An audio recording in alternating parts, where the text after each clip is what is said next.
तो आइए दोस्तों हम लोग करते हैं आज एक नया टॉपिक किस एग्जाम के लिए टीजीटी मैथमेटिक्स के लिए। तो बच्चों आइए देखते हैं कि हम लोग इसमें क्या करेंगे, क्या प्रोसीजर होगा। ठीक है, क्या आप सभी लोग तैयार हैं?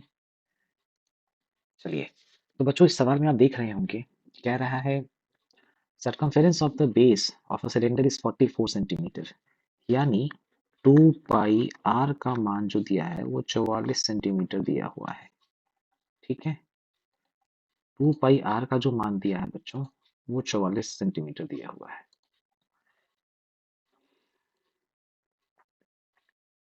थोड़ा सा पेन चेंज कर लें ताकि और अच्छा दिखे ये। 2 pi r is equal to 44 centimetre. यहाँ से पता चला कि भैया 2 गुणा 22/7 गुणा आर का मान है 44 सेंटीमीटर, और दो दो ये कट कर दिए तो आर आ गया 7 सेंटीमीटर। हाइट दी हुई है सवाल में 22 सेंटीमीटर, ये देखिए यहाँ दिया हुआ है। क्या पूछता है? इसी सिलेंडर का वॉल्यूम पूछ रहा है। इसी सिलेंडर का वॉल्यूम पूछ रहा है। क्या होता है? पाई आर स्क्वायर एच, तो 22/7 गुणा आर स्क्वायर यानी 7 गुणा 7, और एच में 22 एक साथ हटा दिए। 22 का स्क्वायर होता है कितना? 484 गुणे में 7, 7 चौके 28 का 8 हासिल लगे 2, 7 अठे 56, 2 58 का 8 हासिल लगे 5, 7 चौके 28 और 5 33। दोस्तों इसका जो आंसर आएगा वो 3388 सेंटीमीटर क्यूब आएगा। हम लोग बढ़ते हैं अपने अगले प्रश्न की ओर। कहता है the whole surface area of 24 centimetre long and 14 centimetre broad and 7.5 centimetre cuboid is, यानी इसका टीएसए पूछ रहा है। कोई दम नहीं है इस सवाल में, उसको फटाफट से करके आगे बढ़ते हैं। क्या होता है formula? 2LB plus BH plus LH। ठीक है बच्चों, 2 × LB क्या दिया हुआ है? 24 गुणा 14। BH क्या होगा? 14 गुणा 7.5। LH क्या होगा? 24 गुणा 7.5। यहाँ पे आप चाहें तो आसानी के लिए एक चीज कर सकते हैं, इजी कैलकुलेशन के लिए। जैसे ये वाला सवाल है, ये वाला पार्ट है, मतलब ये वाला। ठीक है, तो आप क्या करोगे बच्चों, इसमें आप सिंपल सा क्या कर सकते हो, देखना ध्यान से। 24 चौके 96 का 6 हासिल लगे 9, 24 कम 24 और 9 33, तो ये आ गया 336। अब देखोगे 14 सत्ते 98 और 14 का आधा यानी 7, तो 98 में 7 जोड़ोगे बच्चों तो क्या आएगा? 105 आएगा। ठीक है, उसी तरीके से यहाँ पे जब आप करेंगे तो क्या पाएंगे? 24 सत्ते 168 होता है, और आधा यानी कि 12 और जोड़ देंगे तो 180 बन जाएगा। ठीक है, तो सबसे पहला तो चिन्ह ये हो गया कि 6 5 11 इकाई अंक होगा जिसके लास्ट में 2 है, तो ये हमारा आंसर हो सकता है। तो इसको हम पूरा सॉल्व कर लेते हैं। 6 5 11 का 1 हाथ से लगे 1, 3 0 8 यानी 8 3 11 12 का 2 हाथ से लगे 1, 3 2 5 और 1 6, 621, जिसका डबल क्या होगा? 1242। तो मेरा गैस सही था, 1242 इसका सही आंसर होगा। ठीक है, ये सवाल करा चुके हैं पहले ही। चलिए ये देखते हैं क्या है। कहता है internal circumference of a circular park is 440 metre, यानी 2 × 22/7। आर का मान है 440 मीटर। यहाँ से आप कह सकते हैं सर ये जो 44 है ये इसको 10 बार में काट देगा और आर का मान आएगा 70 मीटर। अब क्या कहता है, यदि ट्रैक का track of breadth 14 metre is constructed outside the park then the diameter of the outer circle, यानी अगर ये हमारा एक सर्कल है। ठीक है, फिगर भी आता है इसमें, मेरे को देखने दो।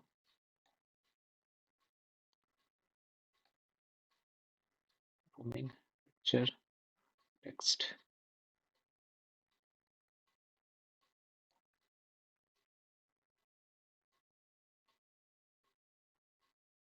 अच्छा, ठीक है, यानी इसमें सीधी सी बात है, बनाने की बात है, पिक्चर बनाना पड़ेगा इसमें, कोई बात नहीं बना देते हैं।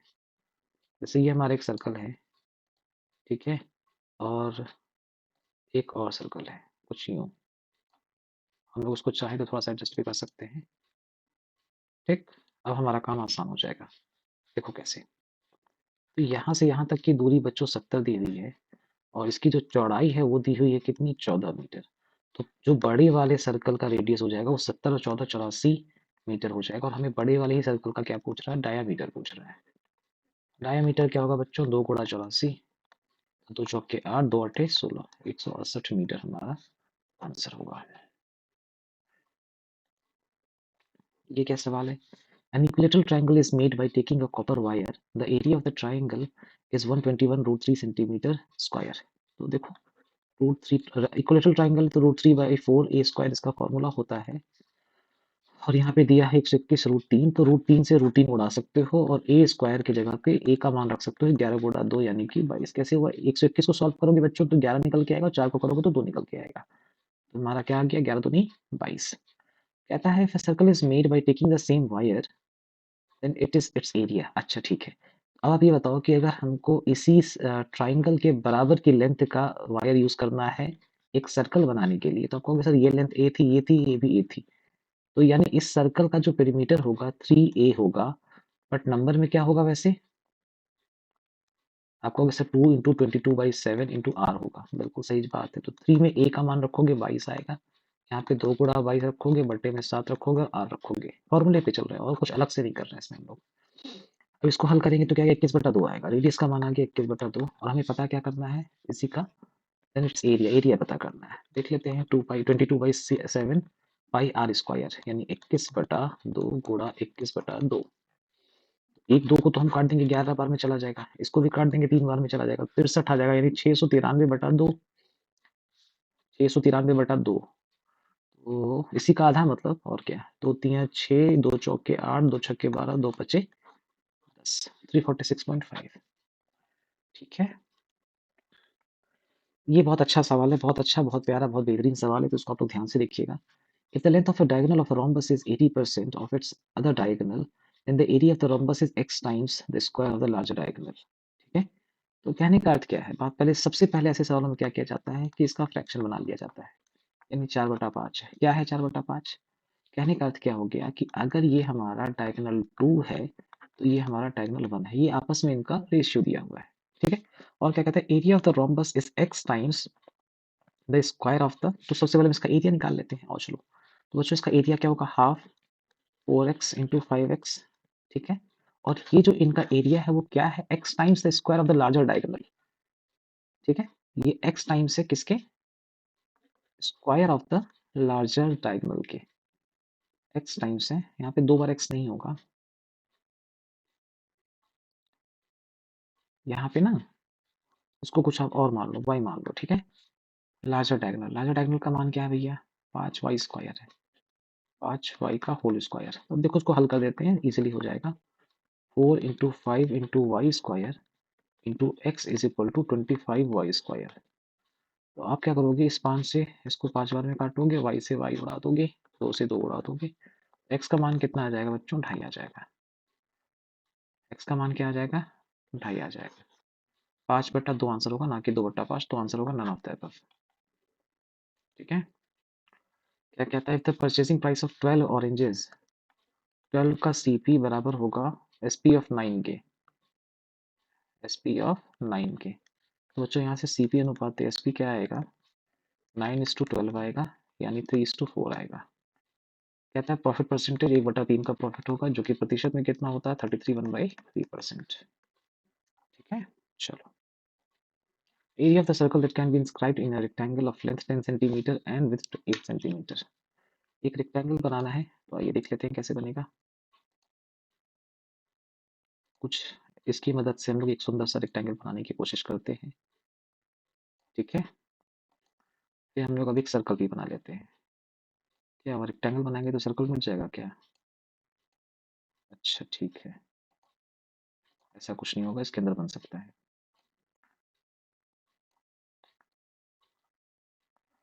ये देखो डायग्राम हम इसलिए बना रहे हैं ना ताकि आपको एक चीज समझा सकें कि सर्कल जो है जो सर्कल इस रेक्टेंगल को टच करते बनेगा उस सर्कल की एक विशेषता होगी. क्या विशेषता होगी विशेषता अगर आप ध्यान से देखोगे तो आपको दिख जानी चाहिए अब तक. विशेषता ये है बच्चों कि रेक्टेंगल का लेंथ अगर l है ब्रेथ अगर b है. ठीक है. और इस सर्कल का डायामीटर अगर d है यानी व्यास तो सर्कल का मैं लिख दे रहा हूँ हिंदी में सर्कल का जो व्यास होगा बच्चों वो बराबर होगा आयत के चौड़ाई से. मतलब दोनों में से जो छोटी वाली भुजा होगी आयत की.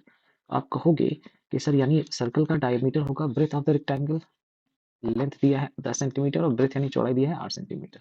ये हो गया डायमीटर। और त्रिज्या यानी रेडियस कितना होगा 8/2 यानी कि 4 सेंटीमीटर इसका सर्कल का। और इसी सर्कल का एरिया चलो यही निकाल लेते हैं राइट हैंड साइड में। एरिया क्या होगा बच्चों इसका पाई आर स्क्वायर यानी 4 × 4 यानी 16 पाई। अरे जान तो ये सारी चीजें ना मैं आपको इसलिए इस तरह से करके दिखा रहा हूँ कि आप ये समझ सको एग्जाम में आपको कैसे करना है।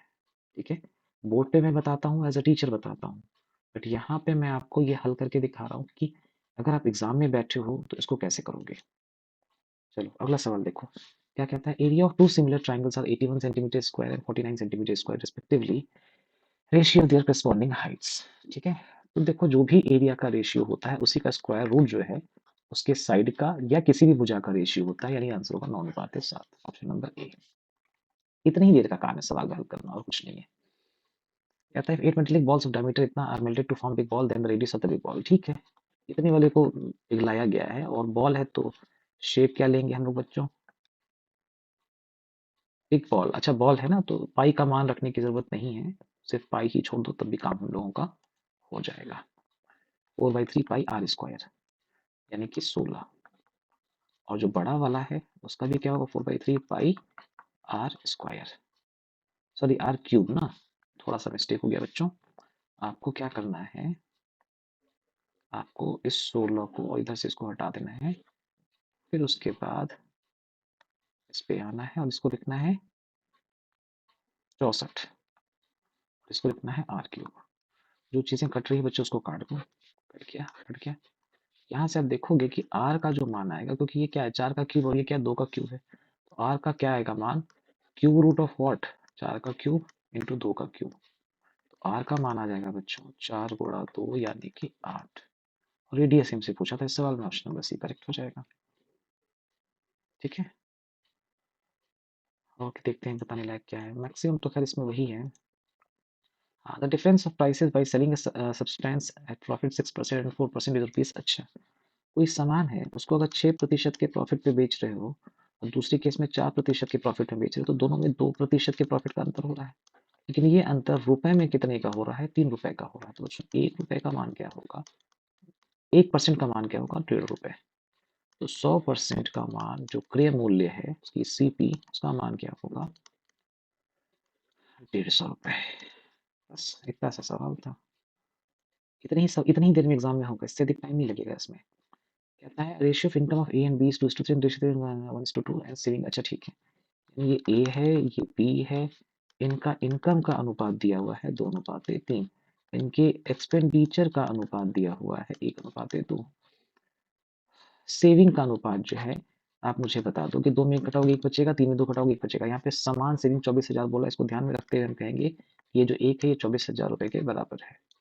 अब पूछ रहा है ए का इनकम क्या होगा, ए का इनकम क्या है 2 है, यानी इनकम जो है ए का क्योंकि 2 है तो 2 का मान बच्चों हो जाएगा 2 × 24,000 यानी कि 48,000 रुपया।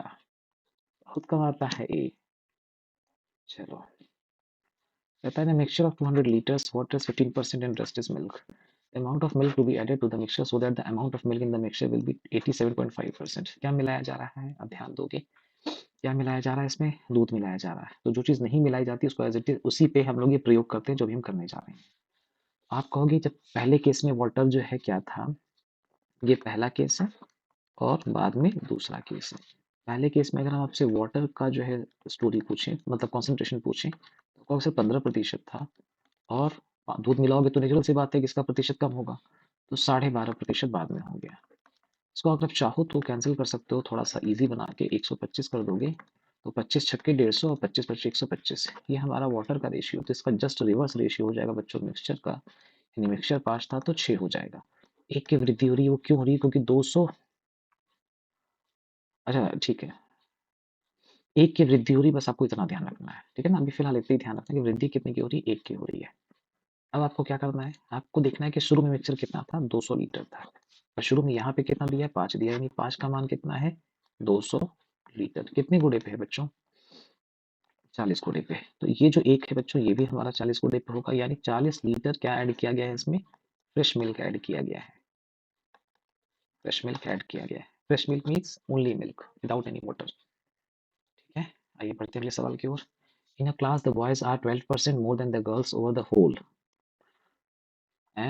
In a class, the boys are 12% more than the girls over the whole. The ratio of boys to the girls.